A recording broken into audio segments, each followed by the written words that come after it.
Hi everyone, this is a demo session on the Splunk administration and the development part. So I will be basically explaining about myself, and I will be sharing a small demo on what you will be learning throughout the entire course. I have a more than 7 years of experience in Splunk Enterprise across various parts like architecting Splunk, administration of the Splunk, development with Splunk. I have been with more than five Fortune 500 companies actually, and I have helped them to grow their Splunk infrastructure. I have also helped them to make it more scalable, try to make the entire Splunk administration much more uh, clean, like, and on a cleaner state over there.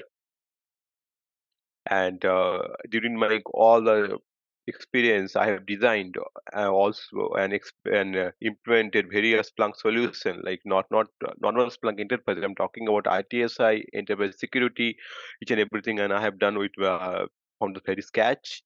So I will be teaching you how to master Splunk from scratch, and during this course also I would be also helping you with various tics and part so that you will place yourself in other Splunk project across like in various AI ops or security or any other side.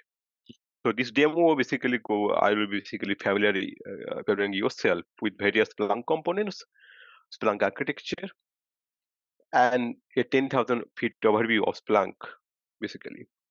So this will be the course outline, what I would say. What we'll be learning throughout the Splunk administration is we'll have learn the overview of Splunk. We'll know how to install Splunk in Linux and Windows machines. How to get into distributed management console. How to get an app install over there. How to create an index. How you specify the users. How you create the roles. I will explain much more detail into the various Splunk configuration file like the inputs.conf, outputs.conf, indexes.conf, pops.conf, transport.conf.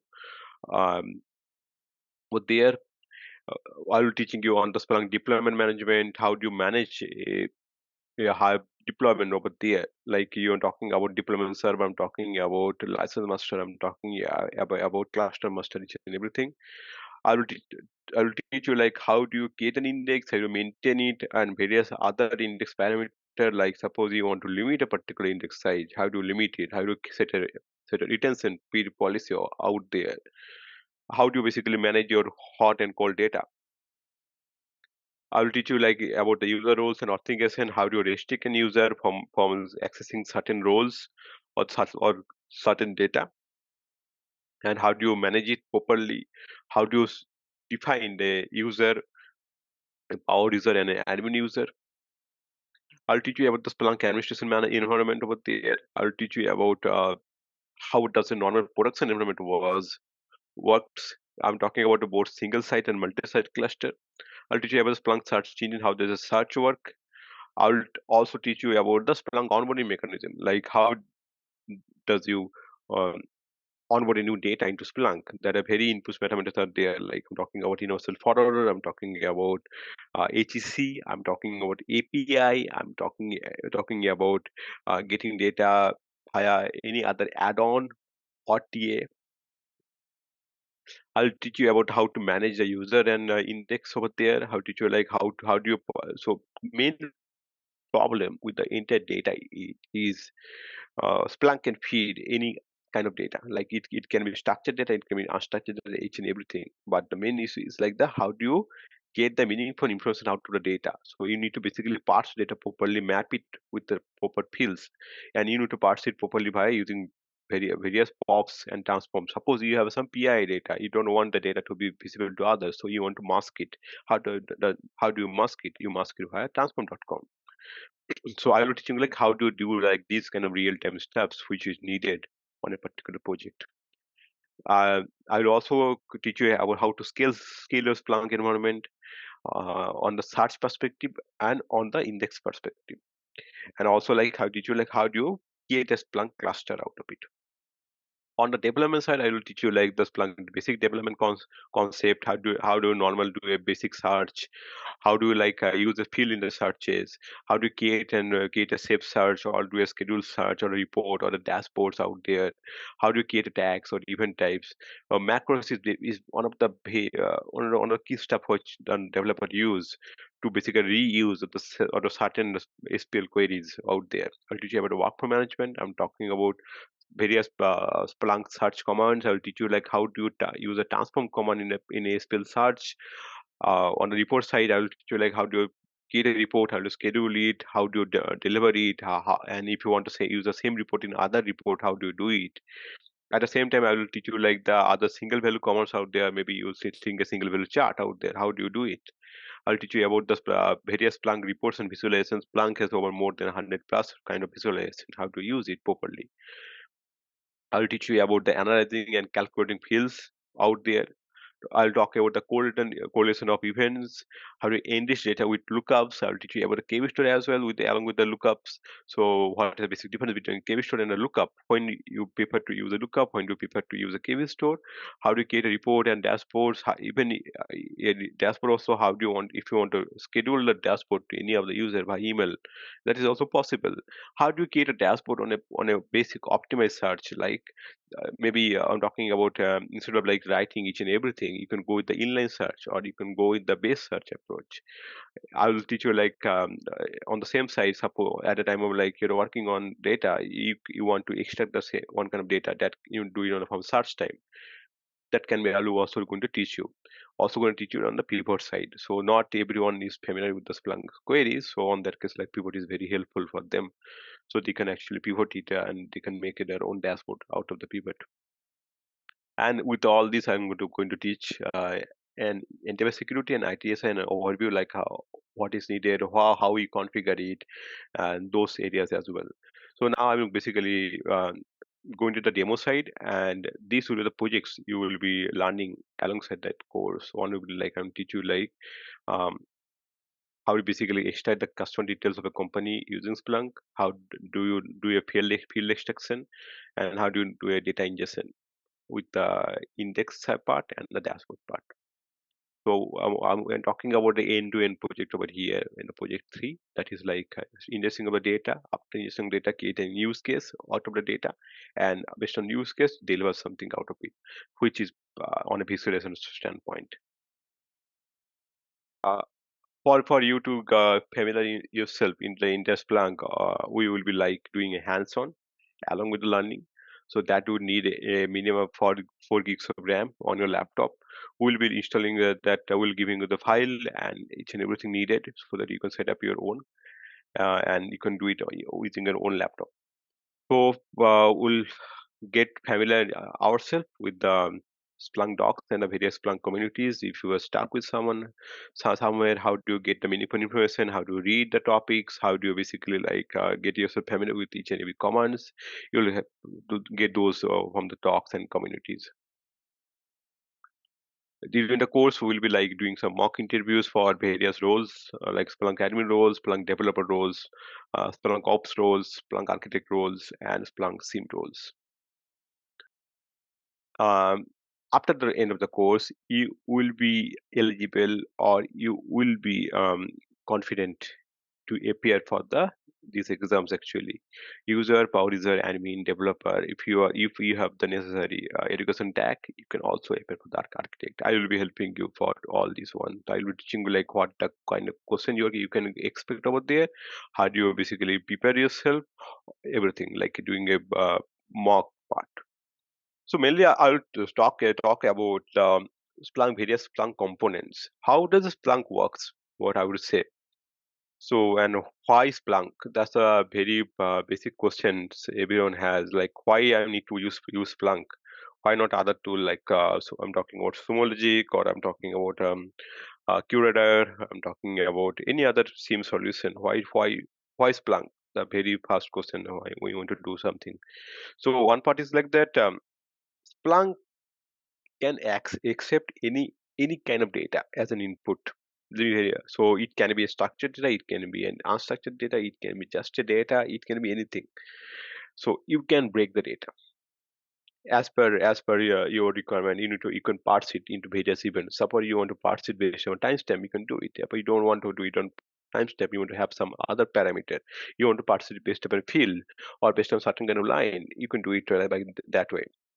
Splunk stores data in the indexes, and search and reports runs in the UI standpoint. So when you log into Splunk UI, you'll see like there is some you have the option to search. When you basically search, you'll see that you can write to Splunk queries over there. You can mention like your index name, your source name, your source type, then your data will come up. What's happening in the background is that the search actually connect with the indexer. It will fetch the data from the index, and it will return the same data. At the same time, it basically authenticates the data as well. Splunk has few basic component. What I would say, one is the forwarder, which is a agent that forwards data to the indexer. So we have three components. One is a forwarder, one is a search head, one is the indexer.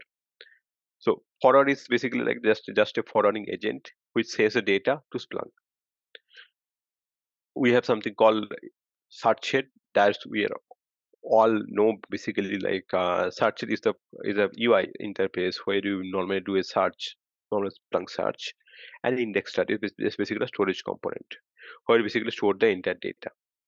So if you want to store something, you will store over there. That's it.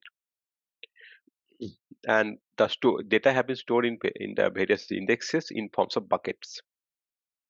We'll know about this one on detail during the course.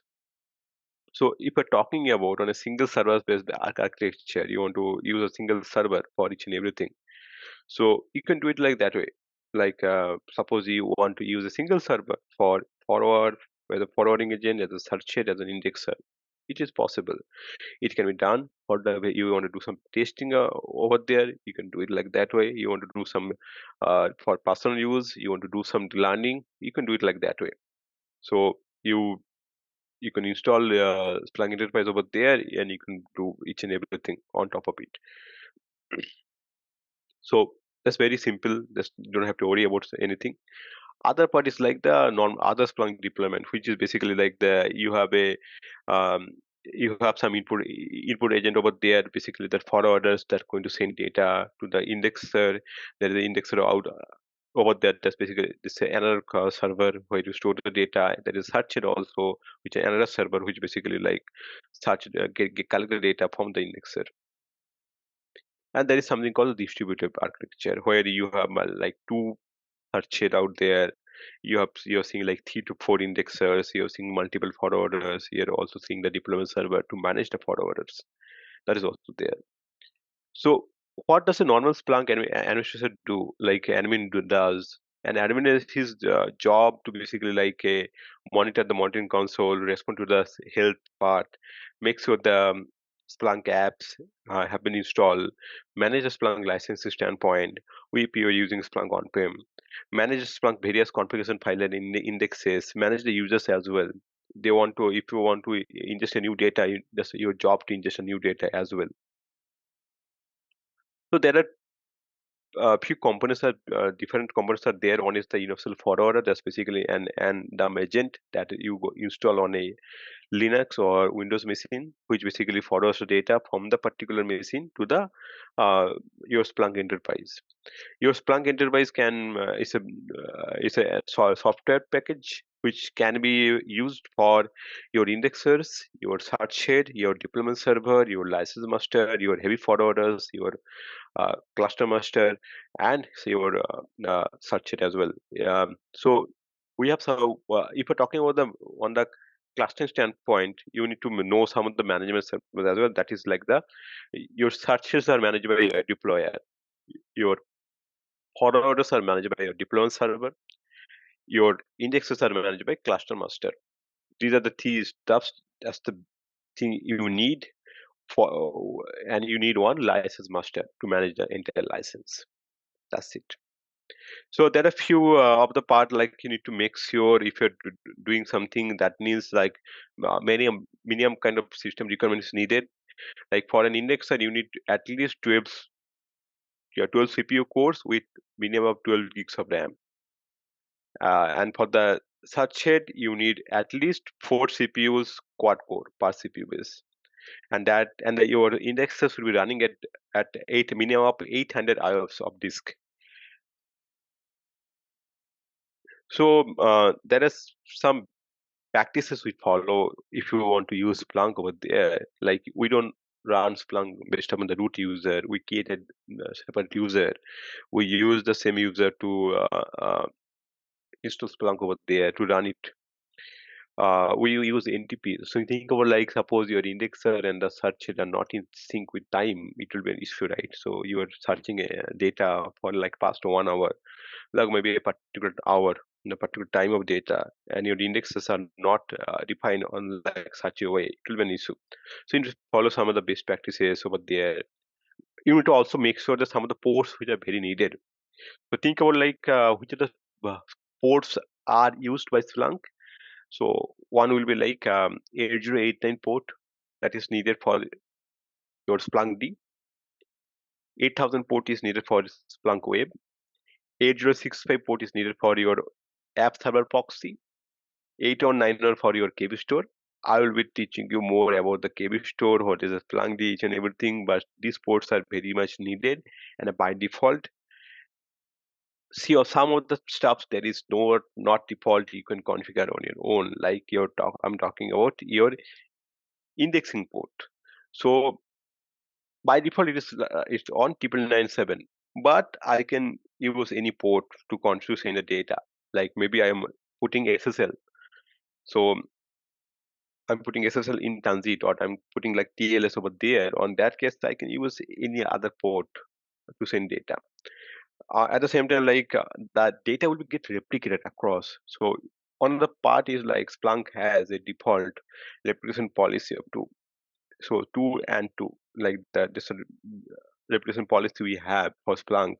So that means like suppose one data gets into Splunk, the same will be stored across another peer of indexer. I'm talking about the cluster. If we're using a single server based model, it won't work like that way. But for a clustering standpoint, it works like that way. So uh, you at least have another copy of the same data available. So that means like so if one peer goes down, so you don't lose the data. You have the access to use the same data over there. If both of the things are going down, then you can do anything. On that case, like what we prefer to increase the representation factor over there. So there is over there two things are what I will say over there. One part is called the representation factor, and another is called the search factor. So replication factor is basically determines like how many number of replicated buckets you're putting. Like the think about like suppose one A data came into Splunk, so the by default it is like three your replication factor. So that means like at least three copy of the same bucket will get replicated across another peers, another indexes. And search factor basically determines like how many searchable copies. So there are two differences are out there. One is called the normal replicated buckets, one is called the searchable buckets. In order for the bucket to get searchable, you need the tsx IDS file, and that is actually takes some more amount of space. So if I don't have the tsx IDS file, your bucket won't be searchable. So that means like suppose you have the three copies of data and two copies of searchable data. Actually, it works like search factor minus one, sorry, replication factor minus one equal to the search factor. It's a very old formula out there, but you can, that's nothing like an hard and fast rule. You can put your search factor 2, replication factor 2, that is also fine with you to manage the storage. But we prefer like to have at least one copy of searchable data more. What do we have? Uh, so that's on the part of data side what I would say. Another part is going to be that part, how do you install Splunk. You install it over there. One part is called that um, so this is very important on Splunk. um, we call it in the precedence order. So that means like Splunk has various directories, like you if you install Splunk, and or if you have used Splunk in the backend standpoint, you will see like in the Splunk there is Splunk home directory. Maybe it's like if you're going in Windows, it might be in the C drive, or maybe in the C drive and other program files, or you can put it inside the C drive as well. And you select Splunk Universal Forwarder. For Linux, you have a path where you install, maybe it's under OPT, or it's under some different one. But you have the Splunk home path that has the Splunk Universal Forwarder. Inside that, you see a lot of folder structure like bean, etc, var directed over there. Inside that bean, you see the skips over there. Inside etc, you will see your systems, apps, and users. These folders will be there. And inside var, you will see the lib and Splunk, where basically like your data actually gets stored over there. And in the etc over there, you see the system, app, and the users. Inside that, you'll see like multiple files in the apps. Like you'll see all the apps. Like you see the search app. If you install any app, you'll see over there. So Splunk has a precedence order out of it. So think about, like, suppose I have two files. Maybe I'm talking about a configuration file, which is present in the one of the search app, or one of the in the app inside the one of the app, or it might be one of the other side as well. It is very much possible, right? So which one will take in effect? So by default, if any file present under, so the entire conversion is happening based upon the similar kind of file. We're talking about an inputs.conf or like an index.com. So and both the inputs.conf present inside various folder structure. So which one is going to take in effect? So if any file, like file type or configuration file present inside etc system local, that's going to have the highest level of precedence during index time. So this is need to understand. So index time, and one is called search time. So suppose when the data is getting into Splunk, that is the index time. When you're searching something, that is search time. So if anything is present inside it is system local, it has the highest level of precedence. After then it is search local. It is under the etc app search local. After then, if anything is present inside app local, then it comes like search default, then app default, then system default. That's the hierarchy. Suppose I have two inputs.conf file. One is inside it is system local inputs, local over there. One is inside etc apps. You have one more app, like maybe talking about a test local. We have an inputs. So which one will have the highest level of precedence? Which will take in effect first? Suppose we're talking about like maybe monitoring one particular file. So maybe so we put some in the var log. We put a particular one, like in the stand. We put a various stanza, like we want to monitor um, var log abc.txt. But we inside that we try to make sure that okay. So there is two things like var log text, and we put one more over there based upon we use a whitelist. Which one is going to take in effect?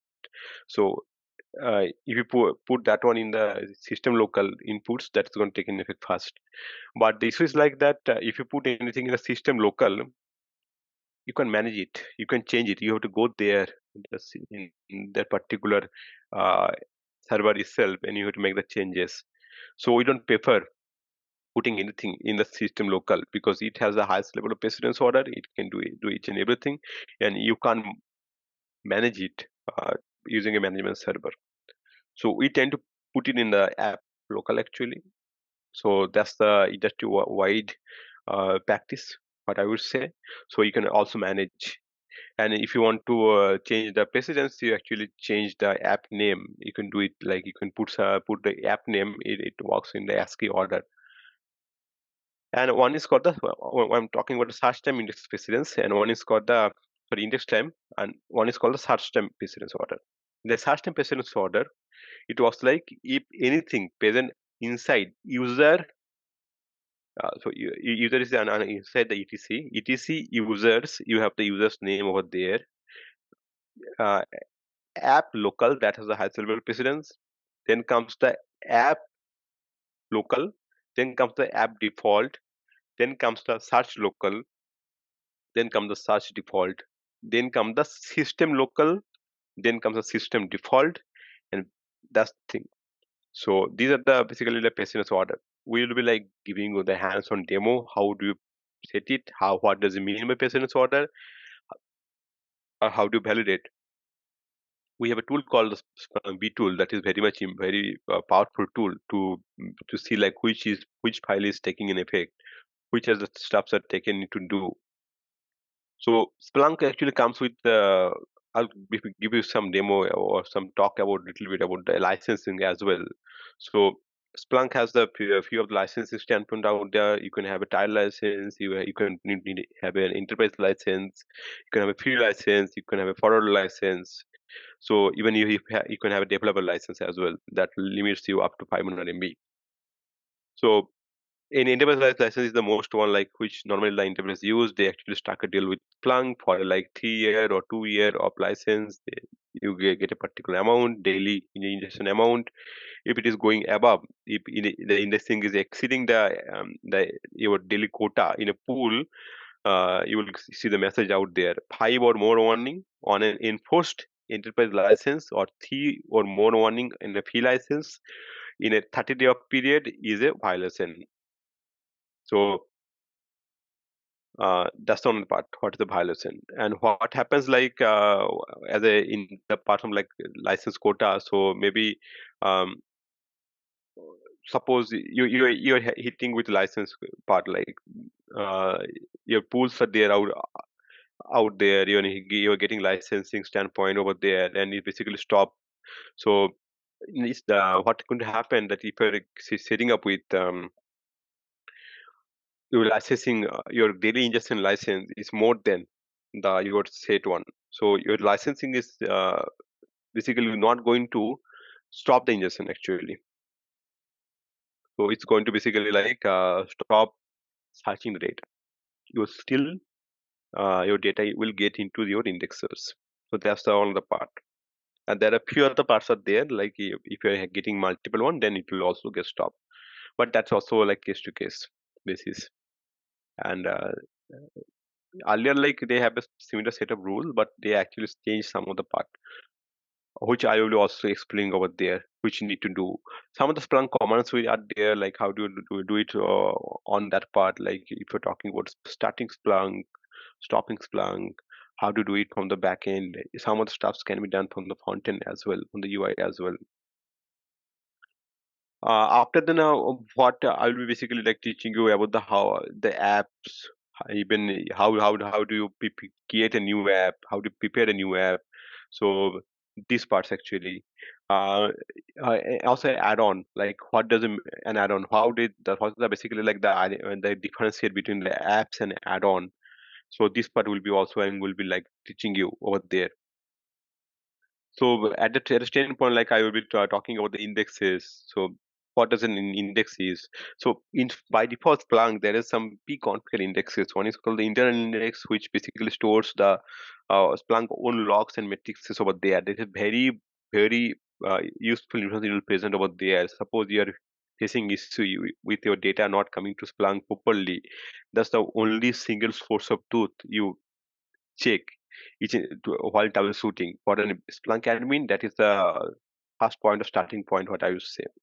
There is something called the audit data, underscore audit, which basically store all the audit details over there. Something called the introspection, underscore introspection. That's basically tags system performance and the Splunk resource users data. Something called the underscore fish bucket. So it's basically like contains a checkpoint information. What does it mean? The checkpoint information. Suppose you put a monitor input in one of the innocent forwarder. Very honest, okay. And what the Splunk is checking that okay, till how much of the data have been read on the particular log. Suppose Splunk have been process have been killed while the Splunk agent was trying to read the data on the particular log file. So that till how much amount have been indexed to Splunk, that part had been stored in the checkpointers, and in Splunk is present inside the underscore fish bucket. Sometimes it have to be present, like you need to clear the fish bucket in order for the start ingestion the data from right from the beginning. So that's actually happen case to case. There's some summary indexing is out there. Suppose you want to create a summary index based upon already indexing data, based upon the report. You want to store the report, results of the report. You want to put it on the summary index. You can do it. Uh, Other part is what I would say, like, why do we create multiple indexes? Isn't it like better like we create one single index and everything will be stored over there, so there is no headache? Okay, the other, so it's basically like we do it for the access control level. So we want to segregate the events into separate indexes so that these are basically like limited by access by users. Think about like there is a 5 or 6, like there are two teams. One is the app team, one is the maybe the security team. Security team, they have some confidential data out of it. We're talking about like audit tail information or other security events which are very much powerful over there for the security team to investigate the data. For app team, it's basically like it has the app logs. If the you're putting the same data in one, both the data in one index, what will happen, like everyone has visibility to the entire data. So what we do on those cases, we create two separate indexes and you basically create two different roles. So app team has a role specific to the app, which has the only visibility to the app indexes, and they have a separate role and they can only see the data on that one. And security team, they has a separate role which has the access to both of the indexes, because they are security teams, they need to see the both of the data based upon the cases, this part. So you basically limit the access out of it. That's the only need, like when you create multiple indexes. We also create multiple sort step as well. So these are things we will be learning. There is one part is there, like how does a data flows into index. So there are data flow wise, there is few buckets. One is called a hot bucket, one is called a warm bucket, one is called a cold bucket, one is called a archived. So when data comes into Splunk, is basically the new data open for the writes is basically hot data. It's readable also. After the certain point of time, the hot data become warm data. It's still the recent data, but buckets are closed for the writing. Okay, and it is read data. After certain point of time, the warm data turns into cold data. It's basically the oldest data that is in the index. It is a read-only data. After some point of time, based upon your retention policy, your cold data will turn into frozen data, and you can either delete the data or you can also store the data in maybe an object store or any other place for the regulatory standpoint or anything else. But that is not searchable. If you want to restore it, it is possible. You have to again re-ingest the same data and just going against charge against the Splunk license, and that's how the data flow wise data pipeline is over there. So you can actually identify what is the hot data, what is the warm data. You can actually identify these are based on the bucket naming convention, what I would say. So also, like you'll know like at what time to what time data is actually out there. So you can identify those one. You can also need to identify the how you need to also calculate when you're working as Splunk admin, how does it index grows, at what's the growth rate, how do you basically calculate the storage, each and everything, and how do you manage your license. So how to basically like prepare something on a development standpoint. One of the good thing is out there. You need to basically look for all the past ingestion. You need to create a logic. How do you basically like set a benchmark and detect violation or anomaly detection for that part? You need to make sure that your all data coming to Splunk will learn about all this concept out there. So for now, this is the part. Thank you for having me, and we'll be learning more during throughout the course, and we're learning in detail to get the data ingested and each and everything. So we'll be doing some mini project out of it, and we'll be learning each and everything. Thank you very much.